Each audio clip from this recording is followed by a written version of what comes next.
New Thought Media Network.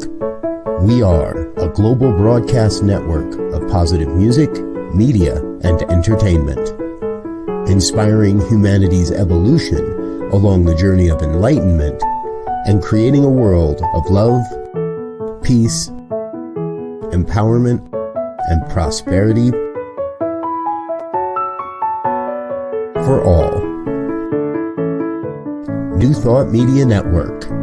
Positively inspiring.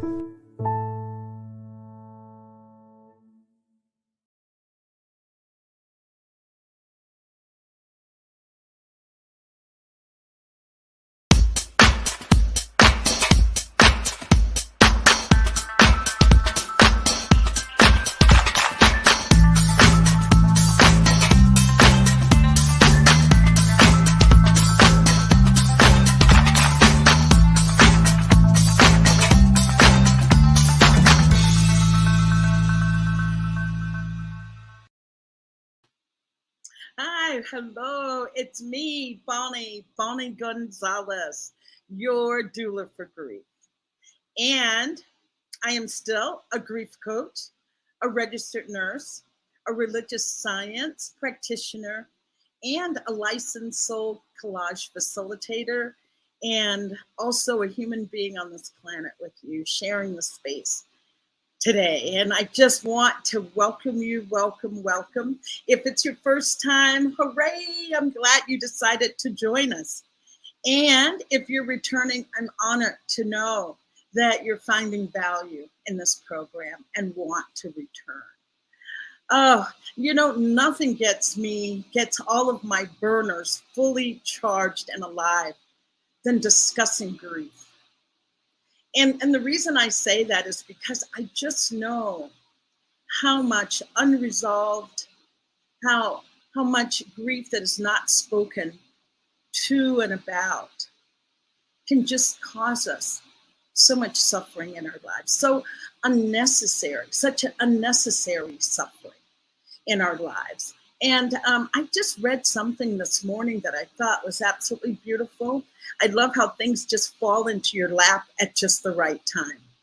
And this was from Tricycle magazine. It's a great magazine, just a philosophical magazine. And this author is just talking about grief. And what she says is, grief can be used as a tool to bring us closer to ourselves and thus to each other. Or it can tear us apart. We are so busy running from loss, like a child hiding from the boogeyman, that we don't care who we knock down along the way, so long as sorrow stays far enough behind. But loss doesn't need to be feared, and neither do we ourselves need to fear it. When we choose to use mindfulness and meditation, not only to become aware of our own grief and how it impacts our life, but it also helps us to accept the inevitability of loss and of failure. We open ourselves up to new possibilities. We open ourselves up to beauty, to connection, to love, and to joy. And that is by Brishia Wade. And I thank Brishia for saying that, for writing that this morning, and for me to find it. Because as I have said so many times here, loss is what we experience, grief is what we feel. And loss is suffered in so many different ways, relationships, health, body image, a loss of a business, a career, loss of a lifestyle. Those are all losses. So we are surrounded with those possibilities of suffering loss at any time. And then with that said, it is the grief that we feel from these losses. And if we can learn to just lean into those emotions, into the discomfort, we can then begin to resolve. Then we can begin to heal. But this is my realization. This is what I know for a truth. For my truth is that before we can heal grief, we need to know how to be with grief. And learning how to be with grief is the number one starting point, to be with grief. And that's what we're doing today during the show, being able to talk about grief.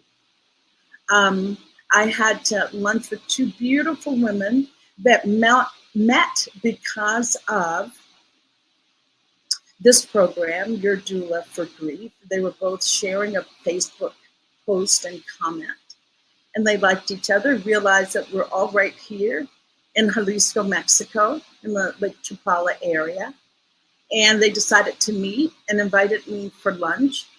And I just thought, the three of us had lunch, and I just thought, look at the beauty of building community that we can have when we discuss grief. This was definitely one of those high points for me of validation, of discussing grief, as where it can move you to, and where it can move our communities to. Two beautiful women coming together to share their stories and building a friendship from there. So with that part, I'm just overjoyed. And like every week, there's a guest, or most weeks there's a guest, but every week there's a theme. And so this week, our theme or our topic of discussion is the chaplaincy. I have my beautiful guest, Chaplain Floria Johnson Mason, who is a crisis intervention pastoral care chaplain. She studied and received her crisis pastoral care clinical pastoral education from the University of New Mexico Hospital. She's also an ordained minister, but she's not allowing me to call her Reverend today, but I still love her. And she's a senior chaplain in the International Fellowship of Chaplains. Chaplain Floria has also been an emergency mental health first aid for those who find themselves experiencing sudden grief and loss from trauma. So just welcome me, or help me welcome my beautiful guest today, Chaplain Floria Johnson Mason. Hi, Bonnie. Hello, Floria. And hello to everyone else out there. Thank you for the invite, Bonnie. I'm so honored to be on your program today. Yes, well, I am honored to have you. And you just are such your experience, your background. I just know that your story and your share can help so many to move forward. I hope so. In this emotional, Yes. in this emotional arena called grief. Yes. So why don't you just take a minute, Okay. Chaplain Floria, and tell us a little bit about Chaplain Floria. Oh, well, a little bit of my background. I grew up in New Jersey, and I have 4 beautiful sons and 4 beautiful grandchildren, all grown. Thank you, Lord. With all of that, I was a single parent for a lot of years, and I chose chaplaincy because I have met a lot of people who are in grief and pain, and they don't know how to navigate themselves through the grief and the loss. And so in 20, well, let me just give you a little story about why I became a chaplain. Yes, that sounds like a good place to start. My mom died in 2003 from, she had lung cancer, and she was in hospice care. And the nurses had called me and let me know that she was actively dying at that point. She was 40 miles from where I was. So I'm praying all the way. I said, Lord, let my face be the last face she sees here in the earth, and let your face be the first one she sees when she enters into heaven. And I got there before she died. And when I walked into the room, I sat by her bed and I just held her to my chest and I just rocked. Yeah. And a woman walks into the room.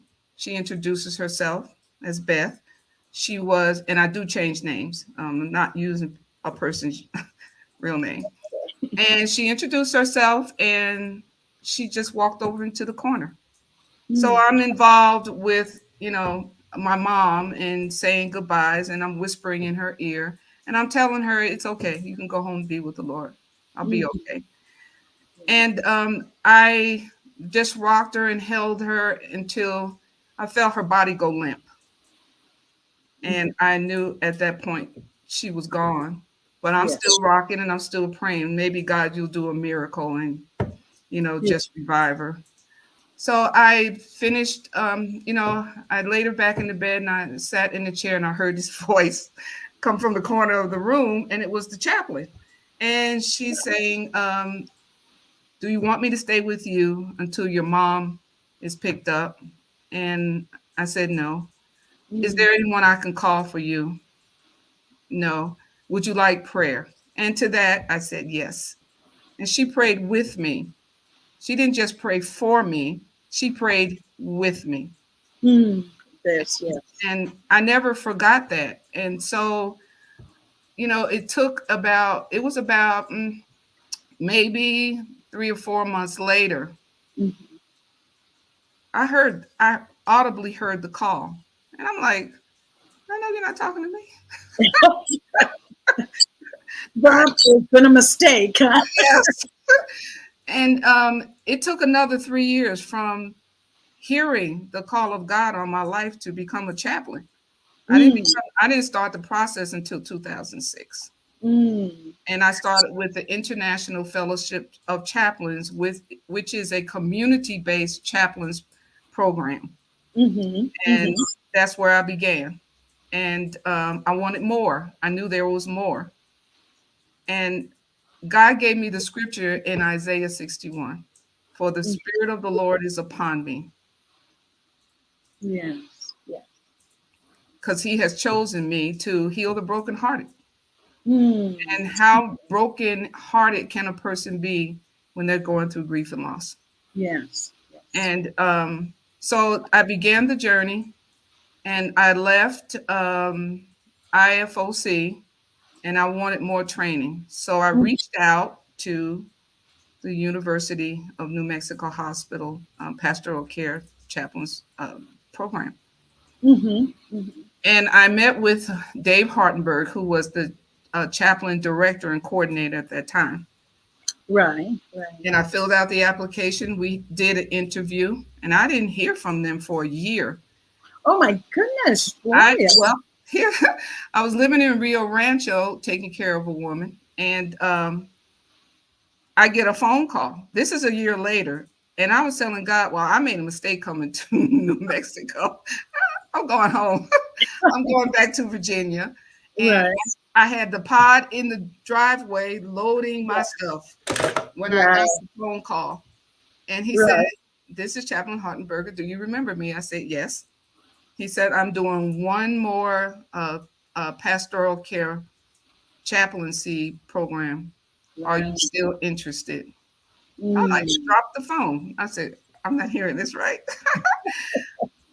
And I said yes, and I went in for a second interview. And he showed me my application. And he said he had written across this way on the application, "Great candidate." Oh, wow. Now, it was 4 of us in the program. These women were getting master's degrees in theology. And I didn't feel adequate to be in this program. I was the only one who did not have a degree in anything. But because I believed God showed him the potential that he had for me to be a chaplain, he allowed me to be in the program. Yes, yes. So So there was a year of training with patients in the hospital who requested chaplains or chaplaincy services. So I would go to rooms and I would sit down and talk with people. Mm-hmm. I had to write verbatims Right. and all the things that clinical pastoral education requires, which is a lot. I was on Mm-hmm. call every other weekend and during the week. It was Right, rough, right, right. The training itself was but very. valuable. Um, Yes, mhm. I um, had. Yes, oh no, no. I was just going to say it sounds like divine intervention that you wound up in the program. it What it was. sounds like divine intervention. And I Yes, was just going to ask just briefly, what was your resistance? What was your hesitation initially when you get the call? I was feeling inadequate to do the work. You know, chaplaincy is not a job; it's work. It's the Oh, Lord's work. yes, yes. You know, you have to know. And I don't. For me, you know, I'm like, okay, how do I qualify God to interfere in people's very private lives of grief? Mm-hmm. Because grief is not only personable, um it's individual Yes, very as much. well as so personal to the person who's going through grief and loss. Exactly. You know, we have definitions for grief and loss, which is a loss. It's Mm-hmm. not always necessarily a death when people experiencing grief and Mm-hmm. loss. It could be death of a pet. It could be, Oh, you know, I've been on scenes where people, for some people, would sound silly because I was with the Baltimore Fire Department when I was in my training through AmeriCorps. okay. And I had opportunity to talk with people who simply had smoke damage in their apartment. Mm-hmm. But Mm-hmm. because they didn't have insurance, this is loss for them. Yes, a loss of their home. As I Mhm. said, a loss of a lifestyle puts you definitely in grief. Yes. Yeah. And I wanted to ask you, Chaplain Floria, prior to your mother's transitioning, were there any other episodes in your life that grief showed itself, and in a way that inspired you or helped you to hear the call of come and help relieve the suffering? Mhm. Divorce Yeah. was another source of grief and loss for me. Mm-hmm. Going through, and I came to New Mexico in 2009, and I was going through a divorce. Yes, yes. And you know, for me, to have to feel that pain of separation and abandonment issues, and I felt all of the grief, abandonment, rejection, all Yes. the things people can feel when they're going through divorce. So Mm-hmm. that was another trauma for me. Right. And it took 2 years for me to heal, to get to a place where I could do the work of chaplaincy. Mm-hmm. Mm-hmm. And you know, so it's that was another trauma. Um, Mm-hmm.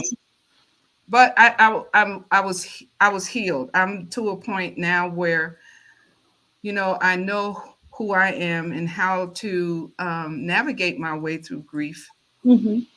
which at times, you know, you still think about loss. My father just recently died 3 weeks ago. My condolences for your Oh, father. thank you. And Thank you. what's your father's first name again? Edward Johnson.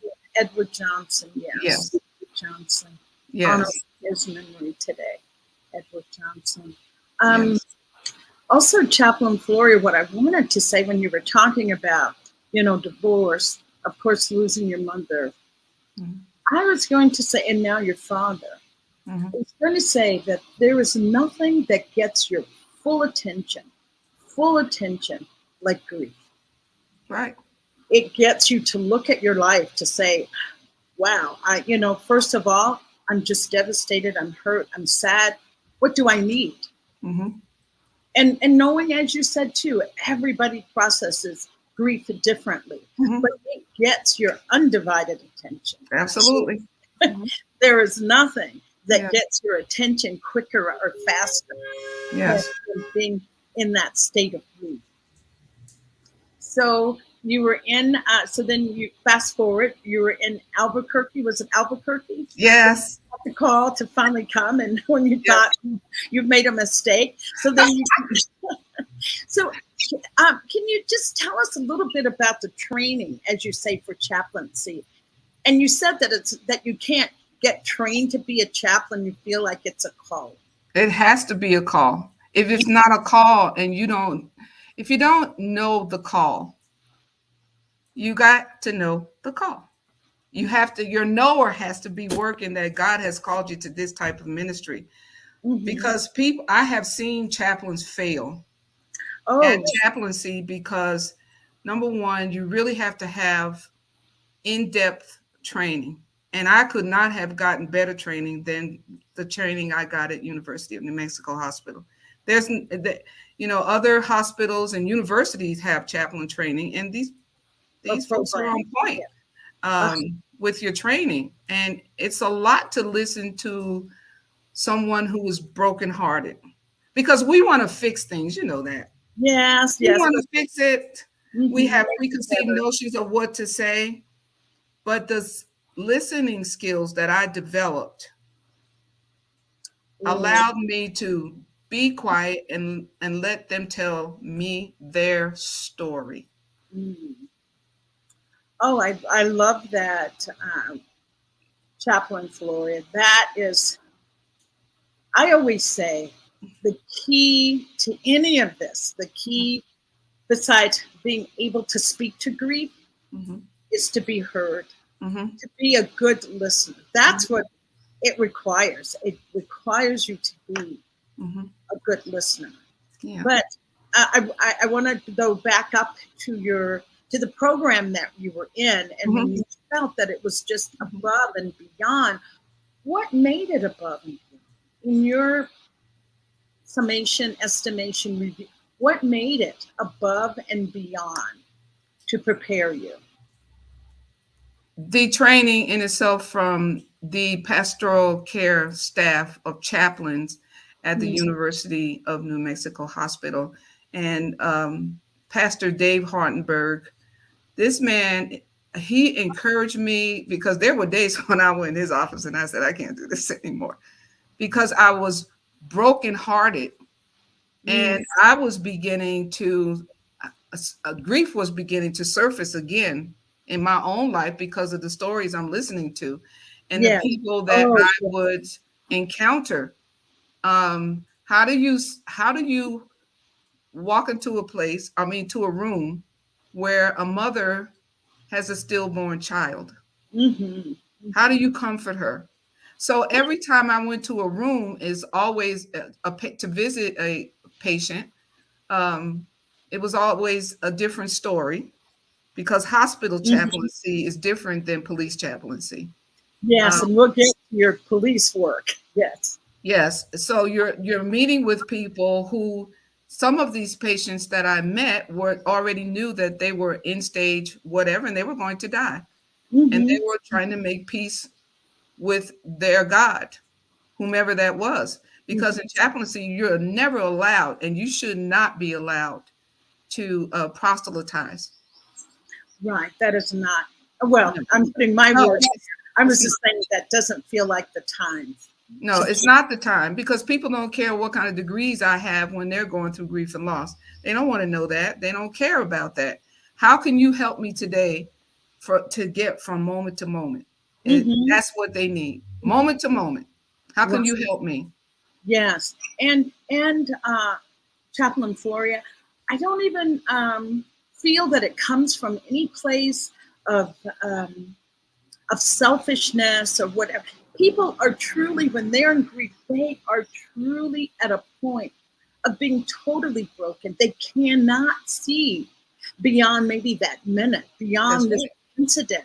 And I think with any training for nursing, for anyone that's doing the work, hospice, caregiving work, that that has to come, that understanding has to come first. Right. And foremost. Right. And I did a lot of, worked in ICU quite a bit during my career as a nurse.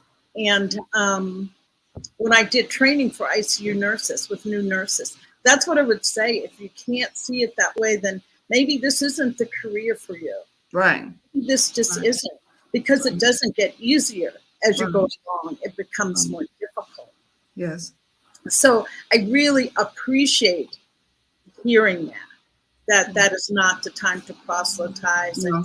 And a lot of statements that come from people meaning well are not, it's just not that time. Would you agree that, I think you've already said it, Reverend, I'm calling you Reverend. Reverend Chaplain Floria. Any other titles you'd like to have today? No. I can bestow them. Yeah, but that just really got me to thinking about that.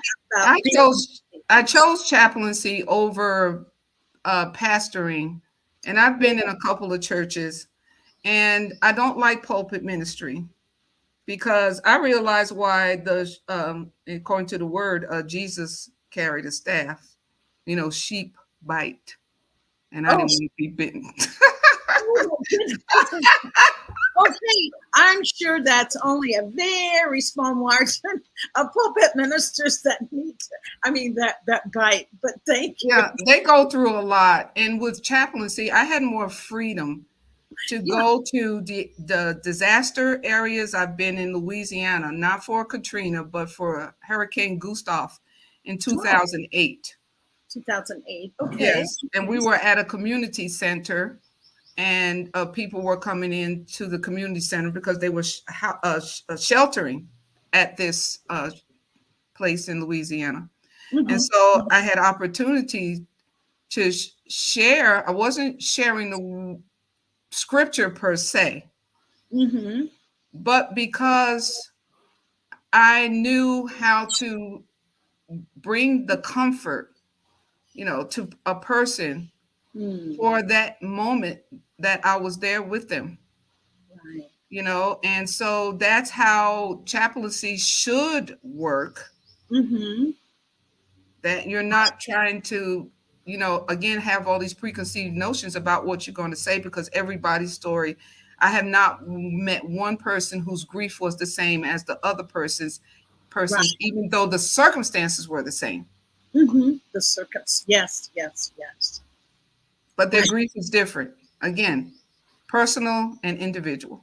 And I would love to move into more of your experiences with the police department and those kinds of things, sharing grief, sharing the trauma aspect of grief. Okay. Two different animals, the trauma and then the grief. Yes. But before we do that, Chaplain Floria, I'd like to acknowledge folks that are out there listening, and my dearest darling friend, Robin Rice, says, thank you for being a conduit to connection, Bonnie, yay, and Chaplain Floria. And then there's a personal note from Gino. Hi, Mom. We're getting some love from the children. Yes, beautiful. And there's my daughter-in-law, Jenna. She says, hi, Mother. Oh, am I seeing something? Is it Jenna? Oh, I thought it was Gina. Oh. No, her name is Jenna. That's my daughter-in-law. She's married to my son, Chris. Sorry, Jenna. The eyes are the first to go. Well, on that note, why don't we just take a quick break? We'll take a break. And then Chaplain Floria, come back and, talk to us about how you received that call to do such work working with the police department, going out with giving the death notices. Yes. Okay. That is really serious. So we're going to take a break.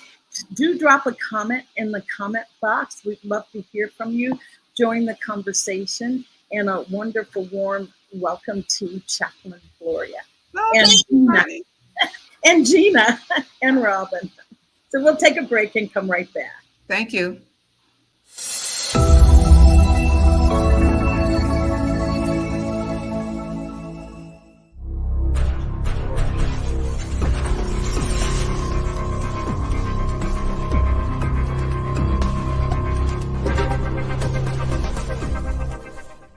New Thought Media Network.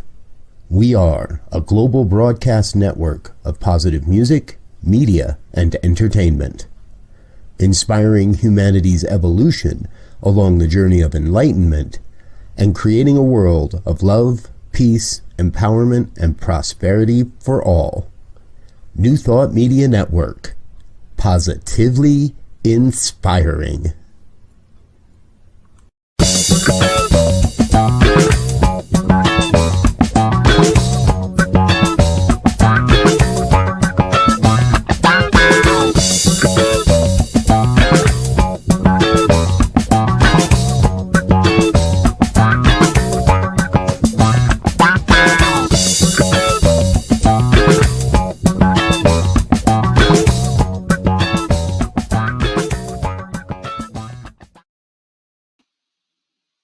Hello, welcome back. And I see there's more comments in the comment box. So I wanted to take my glasses off so I could read and see really well. We have Rita Mohammed. She says, you both have such beautiful spirits. I'm enjoying your conversation. And Rita, I want to say it's easy to have a joyful spirit when you're doing the work, as Chaplain Floria said, that you were called to do. And I think we both feel that we are answering the call, moving grief from suffering to healing. And then we have Dominic James Taylor. Always love your stories of the many ways you touch so many. And there's also my beautiful friend Megan that we had lunch with. And she says, I've been enjoying the program. Hi, Bonnie and Floria. So hi there to you, Megan. So thanks for joining us. And we will bring Chaplain Floria back. Chaplain Floria, it's just, when I think about doing work with police departments, I can't think of any greater tragedy that people would be experiencing than when the police come. So maybe just talk to us a little bit about how that came about and how you were able to hold that as you moved with answering the call of being a chaplain. How did you move through that? I began with the police department after my training with the University New Mexico Hospital. Their requirements were that I had to be involved with a church, in a ministry of a church, and I had to be ordained, which I already was. My good friend, Dr. Carol Price, she came to New Mexico and she ordained me on top of the Sandia Mountain in 2010. Right. Mm-hmm. And also to be part of the police department, I had to, again, I was co-pastoring at a church. I was teaching Bible study basically.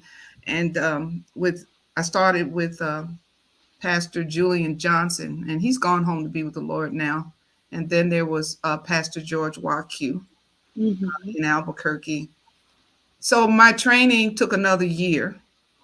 And 6 months into the training, I was allowed to go with 2 police officers to do a death notification.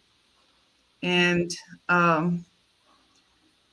police chaplaincy is a little different in that I'm only with people for, my top time was maybe a couple of hours when there's a death and you're knocking on someone's door at 2 or 3 o'clock in the morning, which is usual to do a death notification. That time, anything after 12 to 6 a.m. in the morning. And I was on call on weekends. I did Friday night. I went on call on Friday night at 8, and I came off call Sunday night at 8.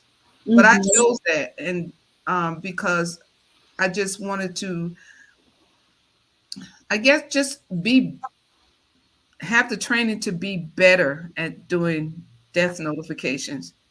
But you can become more familiar. But again, each death notification that I have done was different than the one before. Right. Had I've been to suicides. I've been to murder scenes.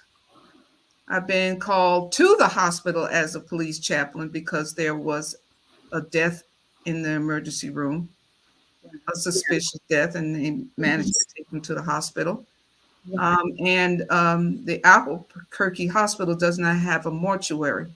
So they go directly to OMI. If they die in the hospital, then now you're dealing with family. And when you're knocking on someone's door at 2:00 in the morning, I'm here to notify you that such and such and such. Are you such and such a person? Do you know this person? And I'm here to tell you that your loved one has died.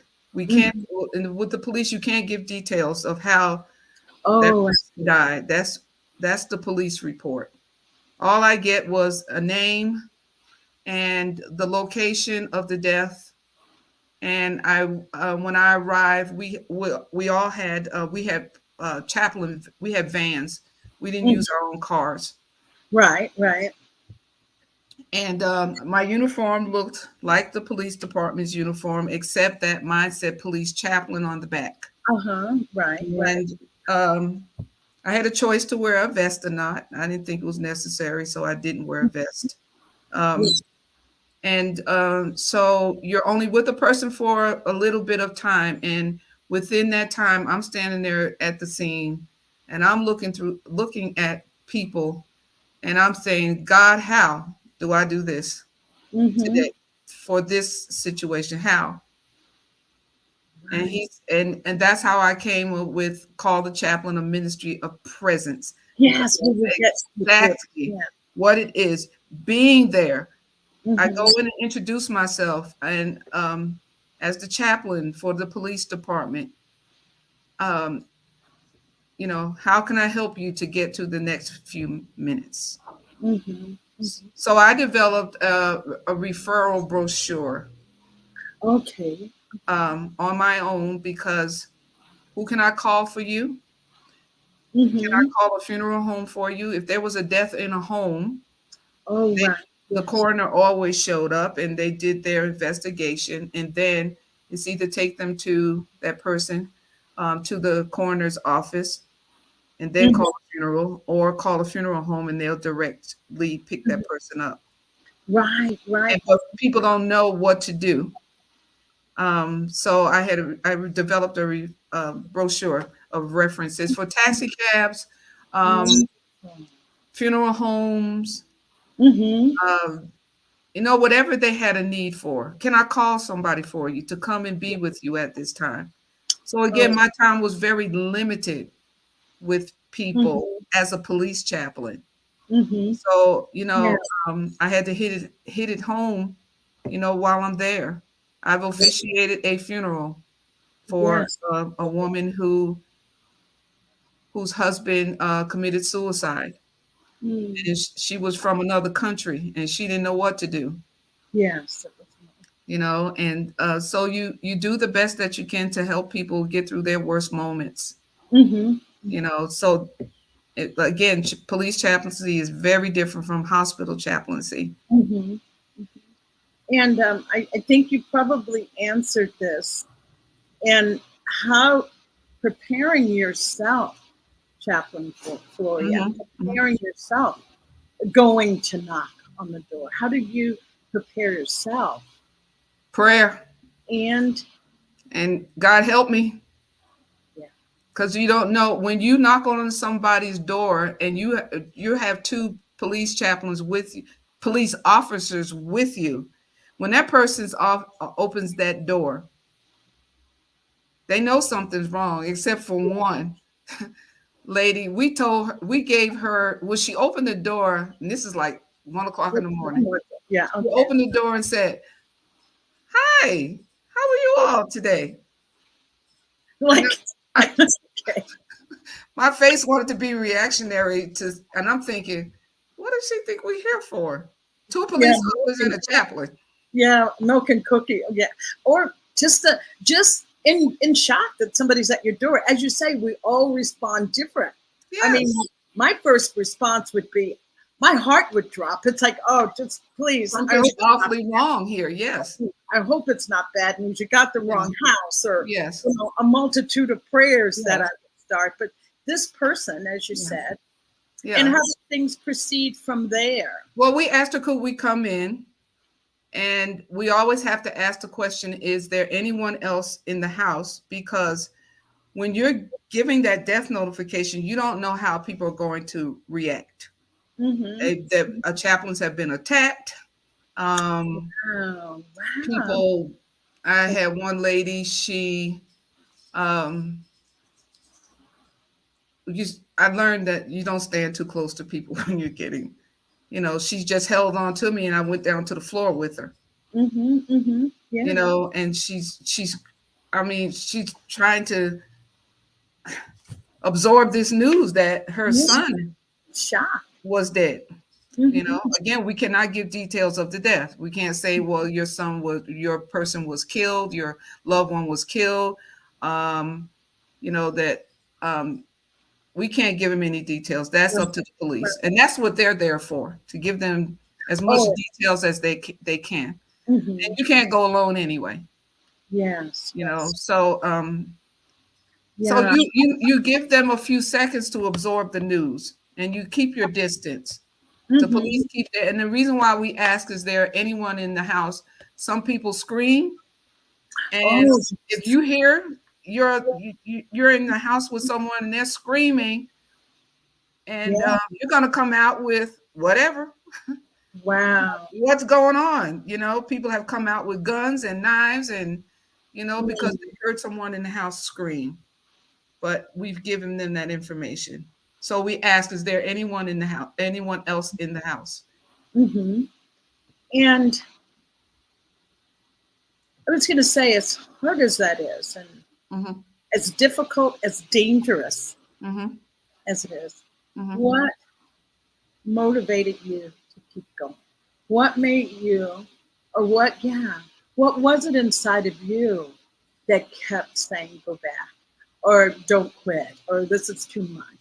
Well, tell me a little bit about your own mental process. I kept remembering Beth.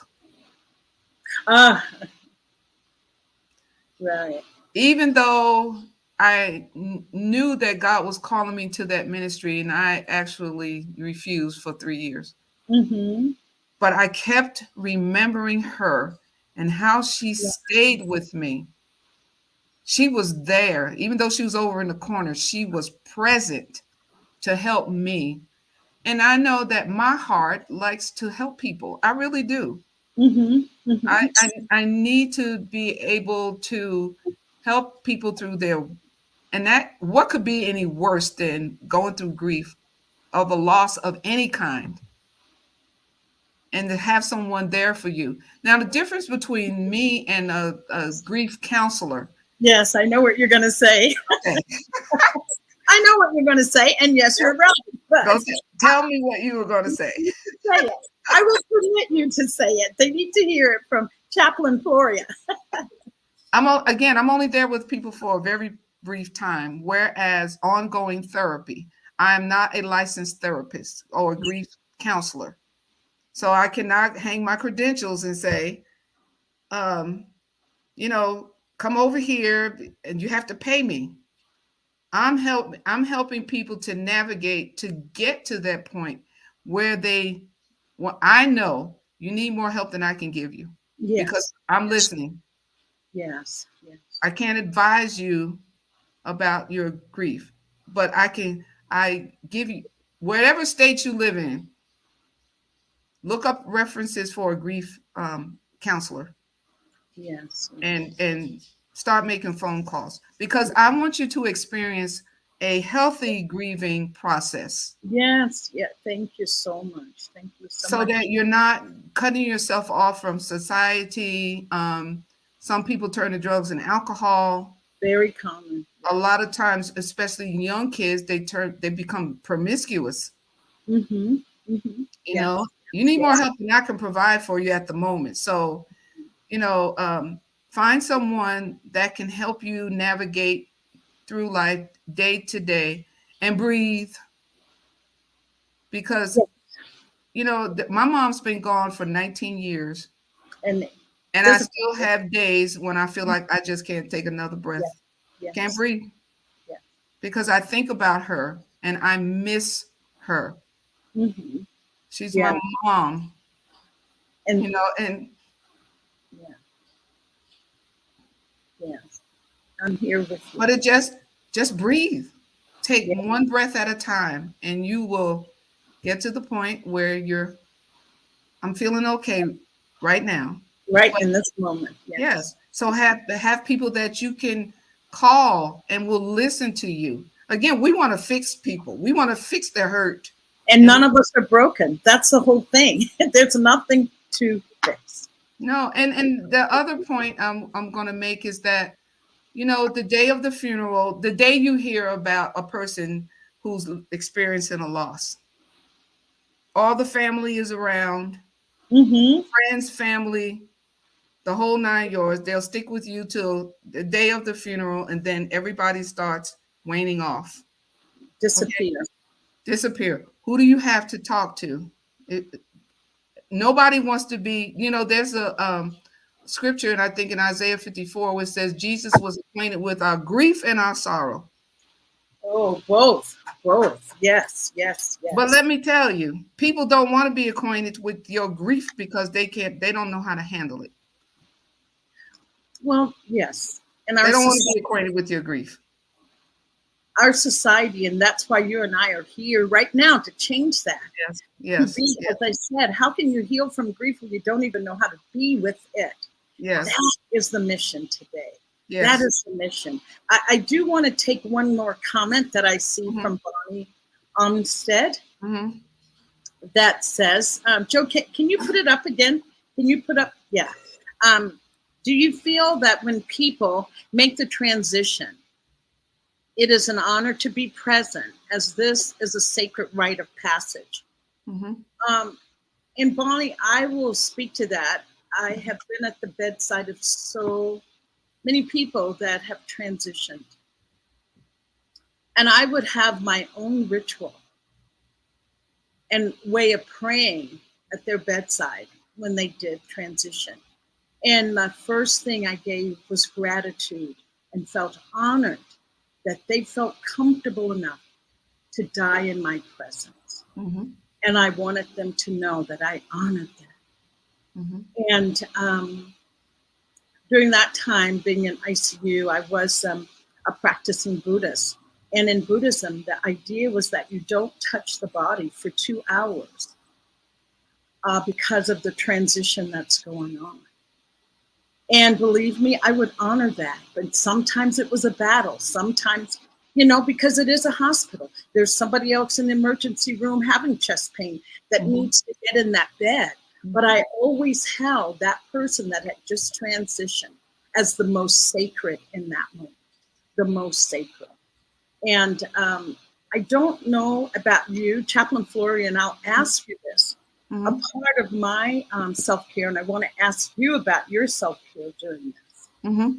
When I was working with patients, if say I was taking care of them and they got sicker and sicker and they transitioned while I was caring for them, I would clean them and do everything that I needed to do. But it's when the family came, this person was suddenly somebody's father, somebody's brother, somebody's cousin, best friend, and they would sob. I would give myself permission to cry right along with them. Absolutely. Because my holding it back, my trying to, I'm a professional nurse. No, that was too stressful for me. That was the way I honored their lives, and I honored mine by allowing myself to feel. I see that one, and I'll let you take the question as well, Bonnie Armstead. She has a tattoo on her arm. It's in Sanskrit, and it's right on the inside of her arm that says breathe. So Chaplain Floria, just as you said. So just want to ask, as you said, about breathing, being able to breathe, being able to breathe. And I wanted to ask you about your self-care practices during this intense work. Yes. I learned how to breathe when I had a very intense call. And there were chaplains. I've been trained for briefing and debriefing. And briefing, going through a brief situation before we went to a call, and debriefing after a call. And when my calls were tough, there was always a chaplain through the police department to debrief with. There were with the police department, and there was, when I was a hospital chaplain, there was also always staff chaplains you could call if you had a very tough call. And then salsa dancing is my answer to. I feel you on that. I gotta go somewhere, and I've been salsa dancing since I lived in Charlotte, but to be able to breathe and calm myself and do something fun. That's my breathing. When I'm able to, not think about anything and debrief myself if there's no one else around too. And that's my happy place right there, salsa dancing. I was going to say, I always say, I work really hard. It's a difficult subject, sometimes being and sadness and hearing stories. Yes. And I am human as well. I am human. I have to realize that first and foremost. And so I said, I work hard. I really work hard. Yes. But I play even harder. I play even harder, have fun, laugh, have good times. Because what this work has taught me or shown me more than anything is that we can hold both. Yes. We can hold deep sadness and pain. And I think that every person who deals with grief, or, psychiatrists and psychologists, they have a person that they can go to. Why should we not you make it a purpose to have someone that you can talk with and debrief with, somebody you can trust with with what you're going through, whether they understand it or not, you're able to talk. Yes. Yeah. So since I'm here in Mexico now, I have you. Situation with what? Yes. Oh, yeah. I was gonna. Okay, a lot is breaking up right now. I don't know what's going on. Bye. Just say, I don't want to call it.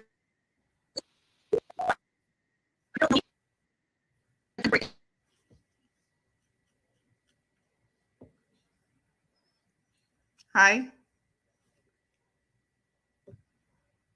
Not breaking up, but yes.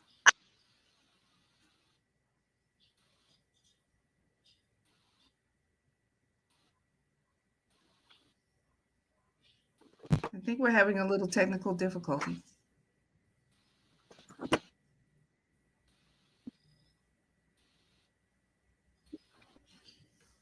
Yeah, I was asking Joe if he could.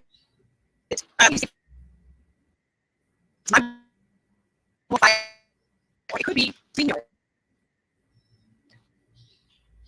It might make sense. I might even people so to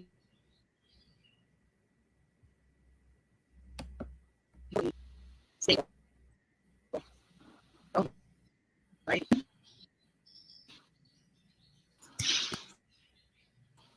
No. All right, I am going to take it that we are having a little technical difficulty on StreamYard. So Joe, if you can hear me, it would be great if you just took us to a commercial.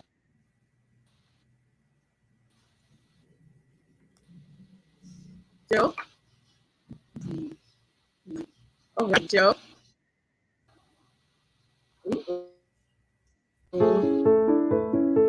New Thought Media Network. We are a global broadcast network of positive music, media, and entertainment, inspiring humanity's evolution along the journey of enlightenment and creating a world of love, peace, empowerment, and prosperity. for all. New Thought Media Network. Positively inspiring.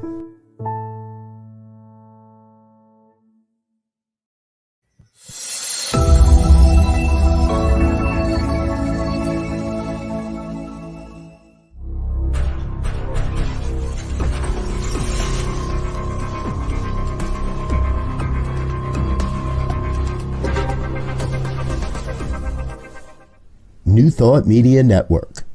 We are a global broadcast network of positive music, media, and entertainment, inspiring humanity's evolution along the journey of enlightenment and creating a world of love, peace, empowerment, and prosperity for all. New Thought Media Network. Positively inspiring. Hello there. Well, I'm back. I hope Floria is still there. Hey, I'm here. I just think that we are two powerful women, you know? Yes. We have just set the internet ablaze here. But I think I'm good. I have Ethernet, so maybe it was just StreamYard. I just want to say, Floria, Chaplain Floria, this has just been just a fantastic hour that has flown by way too fast. I want you to talk just a few seconds about your new book, if you don't mind. We couldn't get a copy of the cover, but she has a new book. And when it's published, we will have her to come back. And if you talk just a minute about your book, that would be so appreciated. Yes. The book is called The Chaplain, A Ministry of Presence. The book is about my experience and my training to become a chaplain and ongoing service to those who are, again, experiencing traumatic grief. I will, you can contact me through my email address. Yes. And if you have questions or would just like to talk. And again, I need to remind the audience, I'm not a licensed therapist, but I will listen to you. And if I feel like you need more help than I can provide for you, I will ask you wherever you live to refer to someone that is a licensed therapist that can help you with ongoing grief counseling. Great, thank you. So, Miss Bonnie, I appreciate you allowing me on your show, and thank you so much. I will let everyone know when my book is published. Will be in December. And you'll come back. You'll come back to discuss some excerpts from your book. Yes, I will. That will be a lot of fun. Yeah. Oh, yes. Maybe we'll have to have a 2-hour show, or we'll record for 2 hours and do a 2-part series. Okay. So, yes, I just want to thank you so much, Chaplain Floria, for enlightening us. You're welcome. Just what a beautiful person you are. What a beautiful light you're shining on the planet. And knowing that the work that you have done and continue to do is vital and necessary. Yes.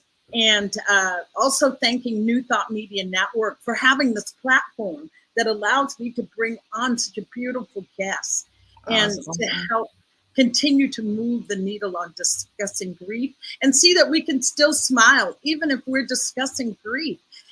As I said, we can hold both. So New Thought Media Network, make a donation so that we can continue to have beautiful programming.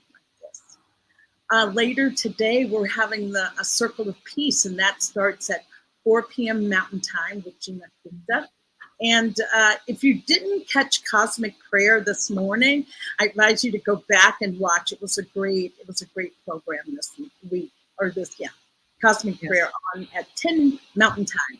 So anyway, thank you, everyone. And I just want to leave everybody with a question to ponder for yourself today. Mm-hmm. Ask yourself, what do you need? Mm-hmm. Just look in the mirror and say, what do I need today?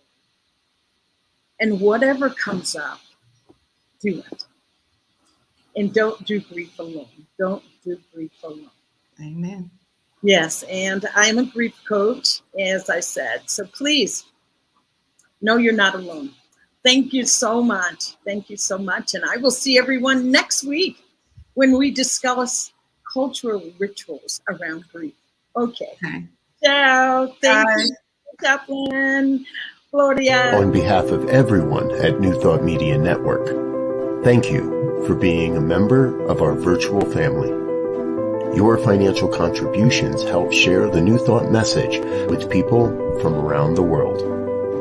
Please visit and contribute at www.ntmedia.org/donate. New Thought Media Network. Come be you. And please like, share, and subscribe. Until next time, peace and blessings.